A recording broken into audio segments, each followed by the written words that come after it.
आगे साइंस लेना चाहता है तो एग्रीकल्चर फील्ड में उनके लिए एक अच्छा मौका रहेगा, क्योंकि जैसे ही एग्रीकल्चर लेता है 12th पास करता है उसके लिए दो अपॉर्चुनिटी यहीं पे खुल जाती है।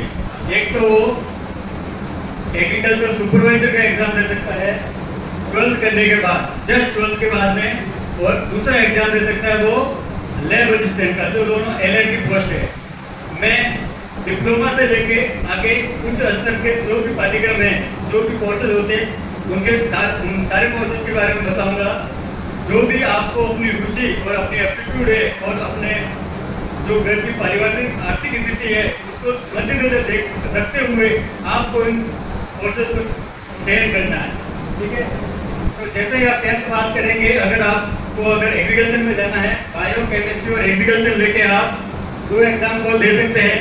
और 12th एग्रीकल्चर या बायो साइंस से आप अगर पास करते हो, उसके बाद एक 2 ईयर का डिप्लोमा होता है, diploma in animal health program, जिससे आप लाइफ को असिस्टेंट, जो कि पशुधन सहायक, जो अपने आसपास आपने देखे होंगे, जो अभी रिसेंटली लगे हुए हैं। मैंने ये सारे कोर्सेज अभी रिसेंटली RSMS के द्वारा पिछले 10 वर्षों में जो भी एग्जाम कर रहे हैं, एडवर्टीजमेंट निकाले हैं, उसी बेसिस पे मैंने ये सारा प्रोग्राम डिसाइड किया है। और पिछले 10 सालों से RPSC ने जो एग्जाम कराया है, और उन RPSC एग्जाम में जो योग्यता उन्होंने निर्धारित की है, योग्यता के आधार पर जो वैकेंसियाँ निकाली है, उसी आधार पर मैंने सारा जो विज्ञान गणित से रिलेटेड है सारा मैंने तैयार किया है। Next slide life stock assistant रहेगा। और उसके बाद में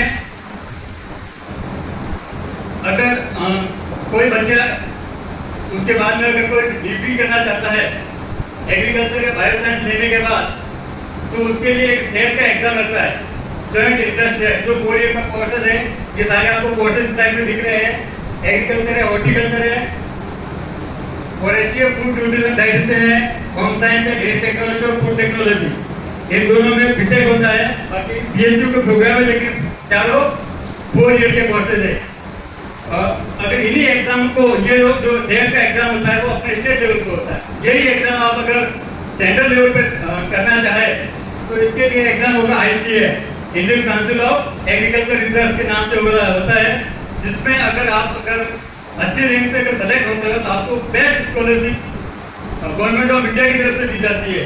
क्योंकि एग्रीकल्चर फील्ड में अपने यहाँ पे देखा होगा, जो बच्चे प्रोत्साहन राशि के रूप में जो बच्चे 11th और 12th में एग्रीकल्चर को चूज करती है, उनको 15,000 रुपए इंसेंटिव के तौर पे दिया जाता है। किसी भी चीज में इंसेंटिव इसीलिए दिया जाता है कि उन लोगों को उन क्षेत्र में किसी व्यक्ति विशेष की कमी है, और उस कमी को पूरा करने के लिए गवर्नमेंट की तरफ से आपको प्रोत्साहन राशि दी जाती है। ये इसी तरह से स्कॉलरशिप का प्रोग्राम है जो गवर्नमेंट ऑफ इंडिया देती है। उसी तरह पर स्टेट गवर्नमेंट ने अपने जो 11th 12th में एग्रीकल्चर लेते हैं उनके लिए इंसेंटिव दिया, प्लस जो 10th के बाद में एग्रीकल्चर BSc एग्रीकल्चर और उनमें करते हैं उनमें शायद 20 से 25,000 और PhD करते हैं उनके लिए लगभग 50 से 60,000 का इंसेंटिव का जो गवर्नमेंट ने प्रावधान रखा है। इसमें आप देखो डबल असिस्टेंट एग्रीकल्चर ऑफिसर की भर्ती नहीं होती है। उसके बाद एग्रीकल्चर फूड सेफ्टी ऑफिसर जो अभी रिसेंटली RPSC ने कर रही है वैकेंसी है। इसमें जो बड़े लेवल के जो एग्जामिनेशन सॉइलर AARO AMO उससे ऊपर लेवल के एग्जाम है, इनकी वैकेंसी थोड़ी कम रहती है, लेकिन AAO FSO AFO की भर्तियां आती है और लगभग 300 से 400 के आसपास आती है। उसके अलावा गवर्नमेंट ऑफ राजस्थान ने अपने यहाँ एग्रीकल्चर के लिए लेक्चरर की पोस्ट 2023 में क्रिएट की है। तो जहाँ पे भी अपने स्कूल में जो अभी एग्रीकल्चर चल रहा है वहाँ के लिए एग्रीकल्चर लेक्चरर एग्रीकल्चर की पोस्ट भी क्रिएट हो चुकी है। उसके अलावा बैंकिंग सेक्टर में जो बच्चे ग्रेजुएशन करता है एग्रीकल्चर से, उसके लिए बैंकिंग सेक्टर में भी एक अच्छी अपॉर्चुनिटी है, क्योंकि बैंकिंग सेक्टर में IBPS और PO के एग्जाम होते हैं। उसके अलावा भी जो लोन से संबंधित एग्रीकल्चरल लोन से संबंधित जो वैकेंसियां निकलती है, जो एग्रीकल्चर बैकग्राउंड के बच्चे उनके लिए कुछ सीटें रिजर्व रहती है, कुछ परसेंटेज ऑलरेडी रिजर्व रहता है उनके लिए। नेक्स्ट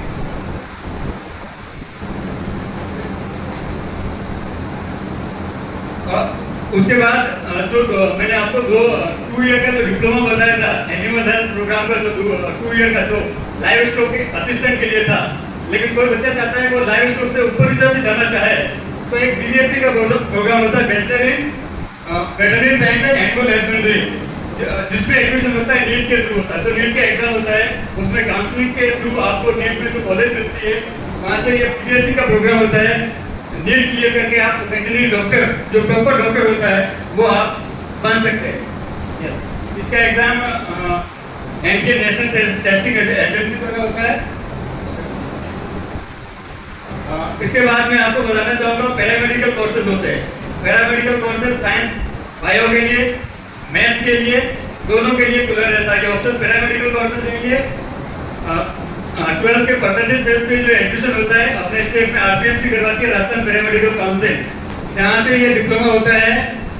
इसके गवर्नमेंट जॉब अपने स्टेट में जो अपने पीएससी है, जो डिस्ट्रिक्ट लेवल पे जो हॉस्पिटल है उनपे बहुत सारी भर्तियाँ निकलती है। एम्स में इसकी भर्तियाँ निकलती है सीधी, और रेलवे के अंदर इसमें पैरामेडिकल की रहती है, डिफेंस के अंदर भी रहती है। और आप ये चाहो इसके बारे में अगर आपको कोई ज़्यादा जानकारी चाहिए तो ये आप वेबसाइट पे नोट कर सकते हैं, बच्चे लिख सकते हैं, क्योंकि अभी हम कहेंगे आप भूल जाएंगे तो आप ये वेबसाइट लिख के ले लें पैरामेडिकल कोर्स के लिए, ताकि आपको कोई ज़्यादा जानकारी चाहिए तो आप इससे ले सकते हैं। पैरामेडिकल कोर्सेज में अपने स्टेट में 15 तरह के कोर्सेज होते हैं। मैं अभी आप उनके नाम लिखा हूँ, ये इस तरह के 15 कोर्सेज हैं। ये 15 कोर्सेज में आपको बता दूं कि अभी अपने यहाँ पे जो कैडर बने हैं वो खाली 4 कोर्सेज के बने हैं। आपको इन सब में घुसने की जरूरत नहीं इधर उधर, क्योंकि बाकी कोर्सेज में घुसोगे आप तो स्टेट लेवल पे आपको वैकेंसी देखने को नहीं मिलेगी। ये आपको एम्स के अंदर देखने को मिलेगी, रेलवे के अंदर देखने को मिलेगी, और डिफेंस के अंदर देखने को मिलेगी। जो स्टेट में अपने जो कैडर बने हैं, कैडर बनने का मतलब होता है कि उसके प्रमोशन के लिए, जैसे lab technician, assistant lab technician, technical assistant है, लेबोरेटरी इंचार्ज, जो गजेटेड लेवल की पोस्ट है, वो जो 4 पोस्ट है गजेटेड लेवल की 4 पोस्ट के लिए बनी है, उसमें MLT, diploma in medical laboratory technician, radiology और ईसीजी कार्डियोलॉजी जो अपने हार्ट से रिलेटेड होता है, और इसमें है एक ओटी, ये ऑप्थेल्मिक टेक्नोलॉजी जो आंख से संबंधित होता है, नेत्र अपने आंख होती है, ऑप्थेल्मिक टेक्नोलॉजी। इन 4 के ही कैडर बने हैं, बाकी के कैडर नहीं बने हैं। इसमें ऑपरेशन थिएटर और ये ब्लड बैंक टेक्नोलॉजी और डायलिसिस का कैडर के लिए पाई गई है, लेकिन अभी तक सचिवालय से अप्रूवल नहीं मिला है। तो नहीं मिला है तो अपने यहाँ वैकेंसी देखने को नहीं मिलेगी। आपने अधिकृत बोर्ड की साइट पर भी देखा होगा, इन 4 की वैकेंसियां निकल चुकी है, और कुछ सीटें खाली रही थी क्योंकि अपने को कैंडिडेट नहीं मिले थे। और जानकारी के लिए बता दूं, ये डिप्लोमा अगर कोई करता है तो आपको किसी प्राइवेट फील्ड में जाने की जरूरत नहीं है। गवर्नमेंट में भी अगर आपको संविदा पे रखे 2-3 साल के लिए रखे, लेकिन रहना गवर्नमेंट के अंदर ही है। चाहे प्राइवेट में आपको 10 से 15,000 रुपए मिल रहे हो, लेकिन 6,000 की नौकरी वो आपके लिए ये इसलिए फायदेमंद है कि जो चिकित्सा विभाग, जो मेडिकल डिपार्टमेंट जो भर्तियां निकालता है, आप पूरी पिछले 5 साल की भर्तियों को देख लो, उसमें वो 30% एक्सपीरियंस के देता है, 30% आपको एक्सपीरियंस के देता है, 10, 20, 30, जिसमें 1 साल के 10, 2 साल के 20 और 3 साल के 30। तो 70-30 का रेशो लेके चलता है, क्योंकि मेडिकल जो क्षेत्र है वो इतना वास्ट है कि सबको सरकारी नौकरी देना गवर्नमेंट के लिए पॉसिबल नहीं है। तो वो क्या करती है, कार्मिकों को लेने के लिए, एम्प्लॉयमेंट को बढ़ाने के लिए क्या करती है, उन लोगों को हायर कर कॉन्ट्रैक्ट बेस पे लेती है, और कॉन्ट्रैक्ट बेस को इस लोगों को लगे कॉन्ट्रैक्ट बेस पे एक बार आगे तो हम परमानेंट हो जाएंगे, लेकिन कॉन्ट्रैक्ट बेस पे लेने के बाद उनको परमानेंट करने का एक रास्ता है 70-30 के आदत पे वो उनको परमानेंट करती है। तो ये कोर्सेज करने के बाद आपको एक्सपीरियंस जरूरी है। यस, इनका कोर्स का ड्यूरेशन रहेगा 2 ईयर का रहेगा। ये आगे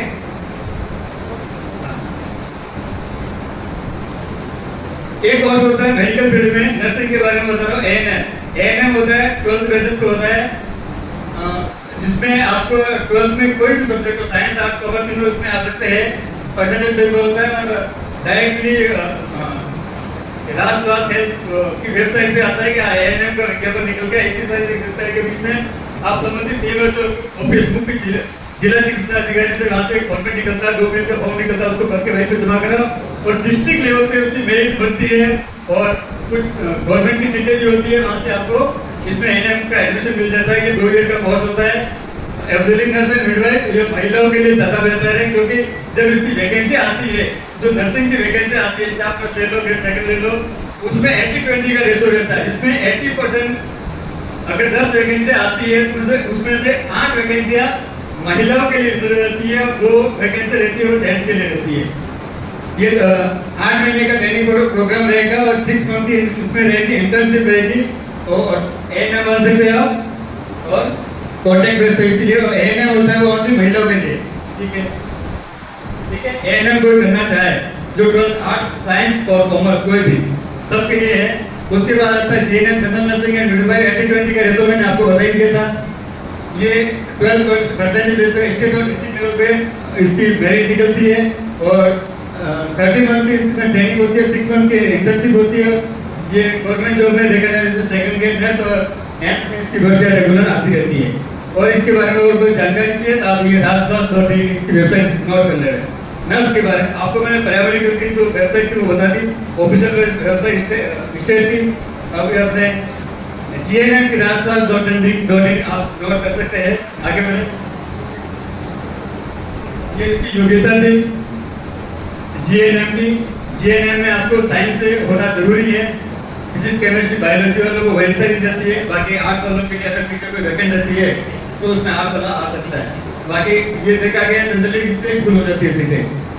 ठीक है, स्टेट की बात कर रहा हूँ, आप अपने पड़ोसी देश एमपी में जाके अगर कोई एडमिशन लेता है वो बात अलग है, अपने स्टेट की बात कर रहा हूँ मैं। ठीक है, आगे इसके बाद होता है बीएससी नर्सिंग होता है 3 ईयर का कोर्स, इसमें साइंस होना कंपलसरी है। 12th के परसेंटेज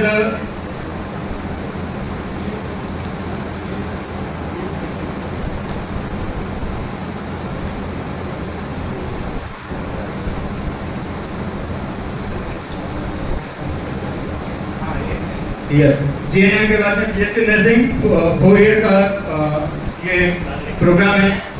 इसमें 12th में पीसीबी फिजिक्स केमिस्ट्री बायोलॉजी होगी और उसमें आपको एक इंटरेस्ट देना होगा जिससे आपको प्राइवेट और गवर्नमेंट कॉलेज मिलेगी। जो कॉलेजेस है वो राजस्थान नर्सिंग काउंसिल और इंडियन नर्सिंग काउंसिल से रजिस्टर होनी चाहिए। उसके बाद में नर्सिंग के बाद में पोस्ट बीएससी नर्सिंग का कोर्स भी होता है, वो जीएनएम के लिए होता है। जीएनएम किया हुआ बंदा पोस्ट बेसिक नर्सिंग कोर्स में एडमिशन ले सकता है। वो 2 ईयर का प्रोग्राम रहेगा और इन सभी कोर्स के लिए आर्मी से एक इंट्रेंस टेस्ट करवाता है, उसी आधार पर अपने स्टेट में एडमिशन होते हैं। RUHF ध्यान रखना नाम, और इसके लिए जॉब रहेगी, प्राइवेट और गवर्नमेंट जॉब दोनों रहेगी। ठीक है, ये RNC और INC से रजिस्टर्ड कॉलेजों में ही आपको एडमिशन लेना है। ठीक है, इसके बाद में फॉर्मा बी फॉर्मा होता है, एक डी फॉर्मा होता है। डी फॉर्मा होता है 2 ईयर का प्रोग्राम है और डिप्लोमा इन फार्मेसी, और एक रहता है डी फॉर्मा बैचलर इन फार्मेसी। 2 ईयर के प्रोग्राम में 12th में आपको फिजिक्स केमिस्ट्री बायोलॉजी होनी चाहिए और उसके बाद में आर्टिफिशियल इसका एग्जाम करवाता है, एंट्रेंस टेस्ट करवाता है, उसी बेसिस पे आपको डी फार्मा के लिए एडमिशन होता है। डी फार्मा के लिए जॉब का अपॉर्चुनिटी देखी जाए तो आपको एक फार्मासिस्ट की जॉब देखने को मिलती है और एक आप एक मेडिकल स्टोर बोल सकते हैं और एक मेडिकल रिप्रेजेंटेटिव की पोस्ट होती है MR जिसको बोलते हैं, वो आप डी फार्मा के बेसिस पे आप ये जॉब ले सकते हैं। इसमें भी यही है कि आप डी फार्मा या डी फार्मा करने के बाद किसी गवर्नमेंट हॉस्पिटल से अटैचमेंट रखें ताकि आपको 2 से 3 साल का जो एक्सपीरियंस मिलेगा वो आपके फाइनल राष्ट्रीय सेवा में आने के लिए फायदा रहेगा। बाकी कोई ज़्यादा प्रॉफिट नहीं है, 3 से 4 साल आपको गवर्नमेंट हॉस्पिटल से जुड़े रहना है। ठीक है, उसके बाद आता है 4 साल का ये बी फॉर्मा रहेगा। इसमें भी ये वाली जॉब तो इसमें आप एलिजिबल हो ही हो। उसके बाद आप प्रोडक्शन एंड मैन्युफैक्चरिंग जो कंपनियां होती है उसमें भी आप जा सकते हो, रिसर्च में जा सकते हो। और डिप्लोमा जो गवर्नमेंट कॉलेज है, गवर्नमेंट कॉलेजेस है, उसमें आप लेक्चरर की पोस्ट पे जा सकते हो और मल्टीनेशनल कंपनी में भी आपके लिए द्वार खुले हुए इससे बी फॉर्मा से। यस, आगे उसके बाद बात करते हैं हम पॉलिटेक्निक डिप्लोमा की बात करते हैं। पॉलिटेक्निक डिप्लोमा आपका 10th होता है जो 3 ईयर का प्रोग्राम है। पॉलिटेक्निक डिप्लोमा 3 ईयर का प्रोग्राम जब आप 10th में होते हो तब आप ये प्रोग्राम कर सकते हो। जब आप 12th में और कोई पॉलिटेक्निक डिप्लोमा करना चाहे और उसके 12th में मैथ्स है, मैथ्स एज ए सब्जेक्ट है, तो उसके लिए ये प्रोग्राम 2 ईयर का होगा। उसको डायरेक्ट एडमिशन लेटर एंट्री मिलेगी, इसमें मिलेगी सेकेंड ईयर में, इसमें मिलेगी सेकेंड ईयर में। जिसके मैथ्स है और पॉलिटेक्निक डिप्लोमा करना चाहे तो उसके लिए पॉलिटेक्निक डिप्लोमा होगा, वो कितने साल का होगा? 2 साल का होगा, ठीक है, समझ में आया? वो 2 साल का डिप्लोमा कर सकता है। और इसके लिए वेबसाइट है st.rajasthan.government.in। यहाँ से आपको वहाँ जो अफिलिएटेड कॉलेज है वो सारे कॉलेजों की लिस्ट मिल जाएगी आपको, क्या एडमिशन प्रोसेस है, किस तरह का एग्जाम पैटर्न रहेगा, क्या सब्जेक्ट रहेगी, वो सारी चीज़ें यहाँ आपको देखने को मिलेगी, ठीक है। इसमें आप सब्जेक्ट ले सकते हैं electrical, mechanical, electronics, computer science, civil और IT। और डिप्लोमा में मैं आपको बताना चाहूँ, अगर आप डिप्लोमा करना चाहे, सिविल डिप्लोमा आपके लिए सबसे बेस्ट रहेगा अपने स्टेट के लिए, अपने एरिया के लिए जो राज्य की सेवा में आने चाहते हैं। बनस्पत वो सीधा डिग्री में जाए। डिप्लोमा में आके अगर वो 2 साल में डिप्लोमा करके लेटर एंट्री से अगर डिग्री में प्रवेश करता है, लेटर एंट्री से उसको सीधा बीटेक की सेकेंड ईयर में एडमिशन मिलेगा। और सेकेंड ईयर से उसका जो डिग्री का प्रोग्राम है वो 3 ईयर का होता है, 4 साल के बजाय 3 साल का।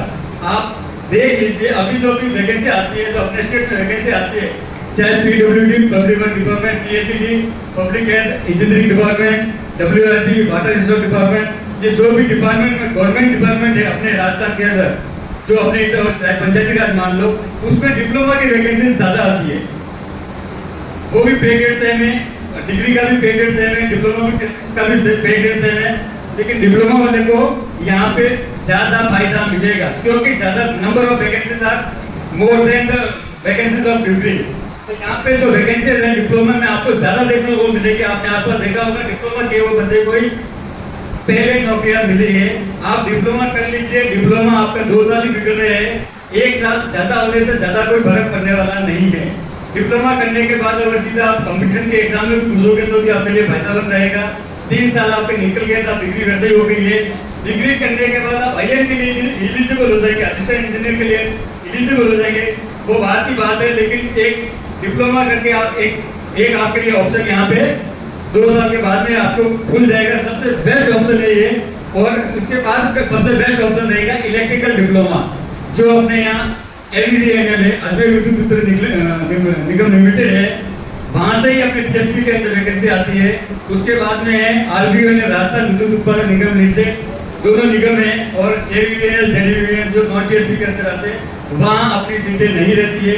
AVNL का जो इलेक्ट्रिकल डिप्लोमा किया वो बनता है, उसको यहाँ पे वैकेंसी मिलने के ज्यादा चांस रहते हैं।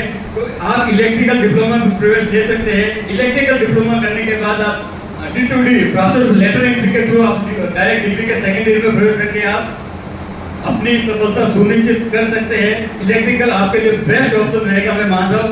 सबसे प्रायोरिटी में सिविल का रहेगा। मैकेनिकल की सीटें सबसे कम आती है क्योंकि उत्पादन का क्षेत्र है जो अपने यहाँ कोटा थर्मल पावर प्लांट जो नॉन TSP के अंदर आता है, वहाँ नंबर ऑफ वैकेंसीज बहुत कम आती है। आप मैकेनिकल वैकेंसी आप पिछले 10 सालों में आप खुद साइट पे देख लेना, बहुत नंबर ऑफ वैकेंसी बहुत कम आती है।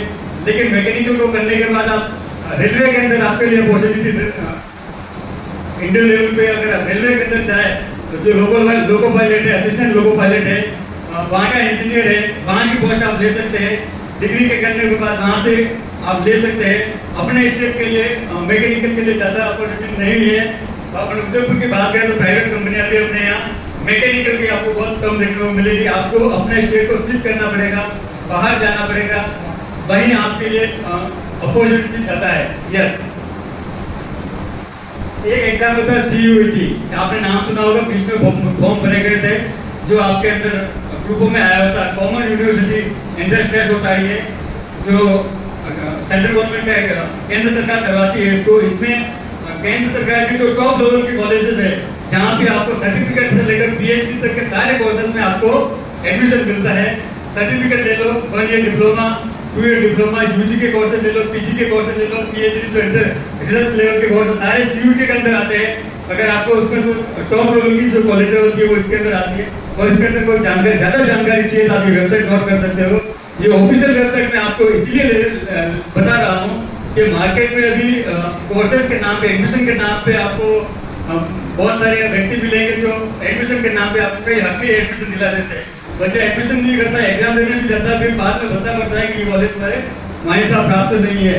बड़े जो बिजनेसमैन है वो क्या करते हैं, अपनी यूनिवर्सिटी खुद बनाते हैं, यूनिवर्सिटी खोलते हैं। उसके बाद क्या करते हैं, अपनी यूनिवर्सिटी में कोर्सेज की मान्यता के लिए, फाइल अप्रूवल के लिए जो संबंधित जैसे AICTE है, UGC है और NCT है, वहाँ के लिए फाइल भेजते हैं।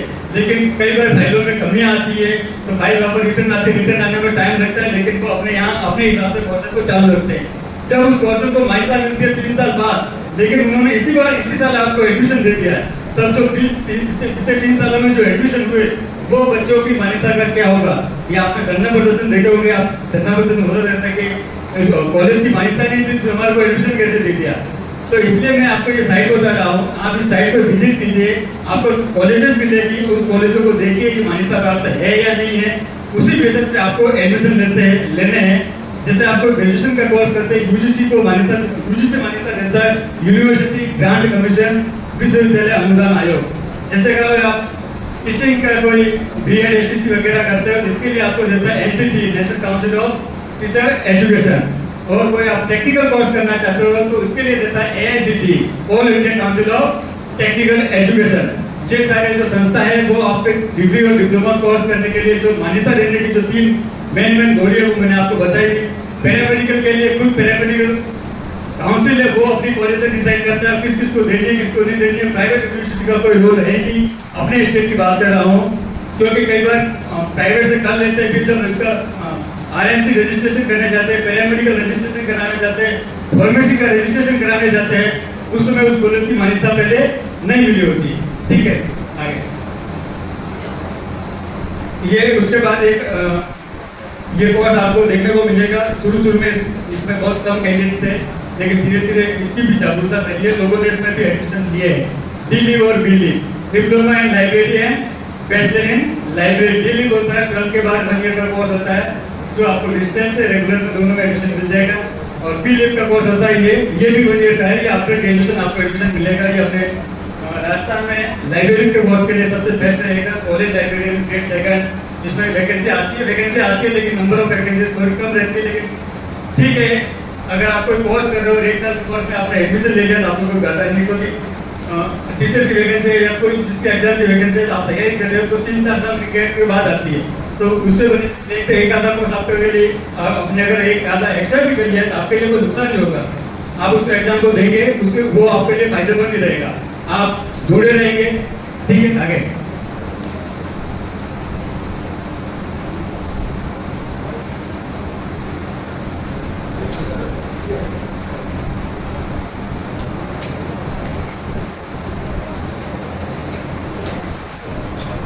आगे कोई शॉर्ट टर्म कोर्स है। ये स्टेनोग्राफर है, वो कोई शॉर्ट टर्म कोर्स नहीं है।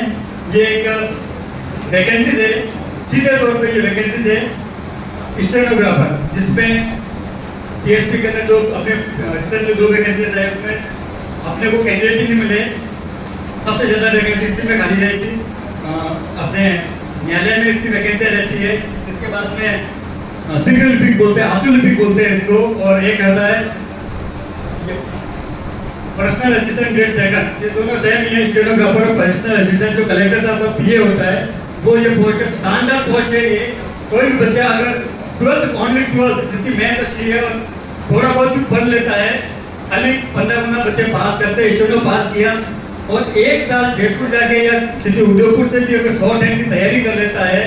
शॉर्ट हैंड में ये होता है कि जैसे मैं बता हूँ, मैंने बोला मेरे पास में बैठा हुआ स्टेनो है, वो इसी चीज को नोट करेगा एज ए पेन पेपर लेके एक कोड लिखने में। जैसे मैं जाता हूँ खेलने जाता हूँ, वो खाली इतना ही लिखेगा, उसमें मैं जाता हूँ मैं खेलता हूँ, ये हो जाएगा। जो चीजें एक एलडीसी या जो आपका कनिष्ठ साइंस वो लिखता है 3 पेजेस में लिखता है टाइप करके, वही चीजें आपको वो आधे पेज में आपको कंप्लीट करके स्टेनो दे देगा, वो समराइज करके दे देगा। स्टेनो सबसे अच्छी पोस्ट है यहाँ पे। एसएससी के अंदर इसकी सबसे ज्यादा वैकेंसी आती है। स्टेट में भी जो अपने टीएसपी के अंदर जो वैकेंसी आई थी स्टेनो की, वो सबसे बेस्ट आई थी। लेकिन अपने यहाँ स्टेनो कोई पहले बात तो स्टेनो सिखाने वाला कोई नहीं है। उदयपुर में एक ही सेंटर है, वो ठीक ठाक है, वो सिखा लेता है, ठीक है, एक बार कोर्स करा के छोड़ देता। लेकिन 1 साल अगर आप कड़ी मेहनत करोगे, सबसे बेस्ट मौका है स्टेनोग्राफर बनने का। और सबसे बढ़िया पोस्ट है ये। न्यायालय में एज ए वकील और बड़े बड़े ऑफिसर में आप जो एज ए ऑफिसर आप गिने जाओगे, क्योंकि स्टेनो उस अधिकारी का पीए होता है। ठीक है, उसके बाद है स्पेशल बीएसटीसी, जो अभी वर्तमान में क्रेज चल रहा है। मैंने तो जनरल में किया, स्पेशल बीएसटीसी क्या होता है। स्पेशल बीएसटीसी के लिए आपको स्पेशल बनने की जरूरत नहीं, आपको दिव्यांग होने की जरूरत नहीं है। दिव्यांग बच्चों को पढ़ाने के लिए जो स्पेशल बेसिस प्रोग्राम करा है रिहेबिलिटेशन काउंसिल ऑफ इंडिया, भारतीय पुनर्वास परिषद, जिसमें जो दिव्यांग बच्चे उनको विश्वास हो सके कोई तो मेरा व्यक्ति है जो मुझे विश्वास में ले सके, मुझे जान सके, इसके लिए स्पेशल एजुकेशन का प्रोग्राम रखा हुआ है। रिहेबिलिटेशन काउंसिल ऑफ इंडिया इसका जो कोर्स करवाने का सेंट्रल लेवल पे कराता है और 12th के परसेंटेज बेस पे एडमिशन होता है। पहले आईओएट एग्जाम होता था, ऑल इंडिया ऑनलाइन टेस्ट होता था, जो इसका सेंटर होता था जयपुर, जहाँ बच्चा एडमिशन एग्जाम देता था। उसके बाद उसको काउंसलिंग से कॉलेजेस मिलती थी, एग्जाम सेंटर दूर होता था, बच्चे एग्जाम देने नहीं रहते, कॉलेजों में सीटें खाली रहती थी। जो कॉलेजें खाली हुई, एक दो बार रिकाउंसलिंग कराई, सीधे परसेंटेज बेस पे, ये भी उन्होंने गवर्नमेंट ने एग्जाम तो बंद ही कर दी है और 12th बेस पे सीधे परसेंटेज बेस पे इसमें एडमिशन होता है। इसमें 3 कैटेगरियां होती है, स्पेशल बीएसटी की बात कर रहा हूँ।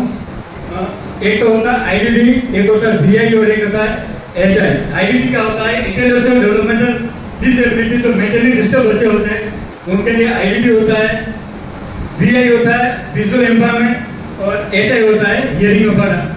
कान से विजुअल मतलब आंख से और मेंटली डिस्टर्ब, उनके लिए ये कोर्सेज है, 2 ईयर का प्रोग्राम है। इसके लिए वैकेंसी आती है लेकिन कम आती है। ये वैकेंसियाँ किस पे डिपेंड करती है कि अपने इधर स्कूलों में नंबर ऑफ स्टूडेंट कितने इनरोल हुए उस कोर्स के लिए, स्कूल के लिए, उस हिसाब से संबंधित आरपी रिसोर्स पर्सन जो ब्लैक लेवल पे बैठता है वो अपनी रिपोर्ट आगे भेजता है, उस आधार पे इसकी वैकेंसियाँ क्रिएट होती है। तो उसकी आप वेबसाइट देखना चाहें ICI.com से आप इसकी पूरी जानकारी ले सकते हैं। कौन सी कॉलेज से मान्यता प्राप्त है, कॉलेजों की लिस्ट मिल जाएगी, एडमिशन प्रोसेस क्या रहेगा, सारी जानकारी इस पे स्पेशल बीएसटीसी में आपको देखने को मिलेगी। उसके बाद आता है 1 ईयर का प्रोग्राम होता है पीजीडीसीए होता है 1 ईयर का program, post graduate diploma in computer application. जिसने ग्रेजुएशन कर ले, चाहे वो आर्ट बैकग्राउंड का है, कॉमर्स बैकग्राउंड का, साइंस बैकग्राउंड का, 1 ईयर का डिप्लोमा करने के बाद आप राष्ट्रीय स्टेट में अपने पीसीआई की वैकेंसी निकली थी अपनी बेसिक कंप्यूटर इंस्ट्रक्टर, जिसमें वैकेंसी कुछ खाली भी रही थी क्योंकि प्रॉपर कैंडिडेट मिले 40% के कारण। तो आप इसके लिए भी एलिजिबल हो सकते हैं। इसके लिए भी आप यूजीसी से मान्यता प्राप्त कॉलेजों में एडमिशन लेके आप ये पूरा कर सकते हैं, आप पीसीआई बन सकते हैं। उसके बाद पटवारी जो सचिव है, सेक्रेटरी के जो एग्जाम आप दे सकते हैं। ये प्रोग्राम होगा वो आफ्टर ग्रेजुएशन होगा पीजीडीसीए। यस, और जो बच्चे अभी 12th पास हुए हैं उनके लिए एक तो ऑप्शन रहता है, एक बीएससी करे या बीएससी बीएड इंटीग्रेटेड कोर्स करे। बीएससी प्रोग्राम होगा वो 3 ईयर का होगा, बीएससी बीएड प्रोग्राम का जो प्रोग्राम होगा वो 4 ईयर का होगा। इंटीग्रेटेड प्रोग्राम है, बीएससी के साथ बीएड हो रही है, आपकी वो ग्रेजुएशन गिनी जाएगी। बीएससी के बीएड को बच्चा कुछ बीएससी के साथ बीएड कर दिया वो मेरी ग्रेजुएशन है या नहीं, बीएससी का बीएड के साथ की है, आपकी वो ग्रेजुएशन की जा सकती है। आप एडमिनिस्ट्रेशन सेवा आरएस आईएएस का एग्जाम दे सकते हैं। ग्रेजुएशन लेवल में जो सारे एग्जाम है वो सारे एग्जाम आप दे सकते हैं। मैं आपके बीएससी में ऑप्शनल सब्जेक्ट की बात कर रहा हूँ। मैं बीएससी में आप आगे से ऑप्शनल सब्जेक्ट लेते हैं, स्टैटिक्स सांख्यिकी जो है आप अगर लेते हैं तो जैसे ही स्टैटिक्स लेते हैं बीएससी में सबसे पहले आप एलिजिबल होते हैं कि कंप्यूटर वैकेंसी के लिए। कंप्यूटर होता है संगणक, है ना, संगणक। उसके बाद आता है इन्वेस्टिगेटर, अन्वेषक की जो भर्ती आई थी अभी आरपीसी से। उसके बाद statistical assistant officer ASO IAS. इसमें एएसओ और एएसओ के लिए आपको स्टैटिस्टिक्स में आपको पीजी करना रहेगा। उसके बाद आता है अगर बीएससी में आप कंप्यूटर साइंस लेते हो, बीएससी में computer science as optional subject लेते हो, वहां से आपके बहुत सारे द्वार खुल जाते हैं, आप बेसिक कंप्यूटर इंस्ट्रक्टर के लिए एलिजिबल हो जाते हैं। अगर आप पीजी करते हैं तो SCI सीनियर कंप्यूटर इंस्ट्रक्टर के लिए एलिजिबल हो जाते हैं। उसके बाद अगर आप आईए के एग्जाम के लिए एलिजिबल हो जाते हैं। आईए के एग्जाम क्लियर करने के बाद आगे आपको टाइपिंग टेस्ट से गुजरना पड़ेगा। टेक्स्ट असिस्टेंट के लिए एग्जाम देने के बाद आपको एक टाइप टेस्ट से गुजरना पड़ेगा। टेक्स्ट असिस्टेंट के लिए आप बीएससी में अगर कंप्यूटर साइंस ऑप्शनल सब्जेक्ट लेते हैं, बीएससी करोगे, बीएससी में जो मैथ्स ले रहे हैं PMCO, फिजिक्स मैथ्स और कंप्यूटर साइंस जो आप कॉम्बिनेशन ले रहे हो, दूसरी सब्जेक्ट ले रहे हो, फिजिक्स केमिस्ट्री ले रहे हो, फिजिक्स मैथ्स और केमिस्ट्री यही लेते हो आप, है ना, ऑप्शनल सब्जेक्ट ही लेते हो। अगर फिजिक्स मैथ्स के साथ अगर आप कंप्यूटर साइंस यहाँ पे लेते हो PMCO, ये देख लो आप इतनी सारे द्वार आपके लिए खुल जाते हैं। बीएससी वाले नहीं है, PMCO के साथ अगर आप बीएड करते हो बहुत सारे टीचर की वैकेंसी 3 ग्रेड अगर उसके लिए तो आप एलिजिबल हो ही। लेकिन बीएससी के साथ अगर आप कंप्यूटर साइंस यहाँ पे ले लेते हो तो ये इन सारी चीज़ों के लिए आप एलिजिबल हो जाओगे। आपको RSCIT करने की जरूरत नहीं, आपको PGD से करने की जरूरत नहीं है। यहीं से आप अगर स्विच करोगे, आप मास्टर डिग्री में प्रवेश करोगे और SCI और मास्टर लेवल के कोर्स के लिए आप एलिजिबल हो जाओगे। यस, आगे राइट। उसके बाद होता है BSc में इंटीग्रेटेड कोर्स, बताया मैंने आपको 4 ईयर का प्रोग्राम है ये। आप एडमिनिस्ट्रेटिव सेवा में जाते हो तो आप जा सकते हो, teacher senior teacher central level के जो केंद्रीय विद्यालय है, सेंट्रल लेवल पे जो सीटेट है वो एग्जाम, उसके लिए भी आप एलिजिबल हो जाएंगे और PG करके आप लेक्चरर कोर्स के लिए भी आप एलिजिबल हो जाएंगे। नेक्स्ट,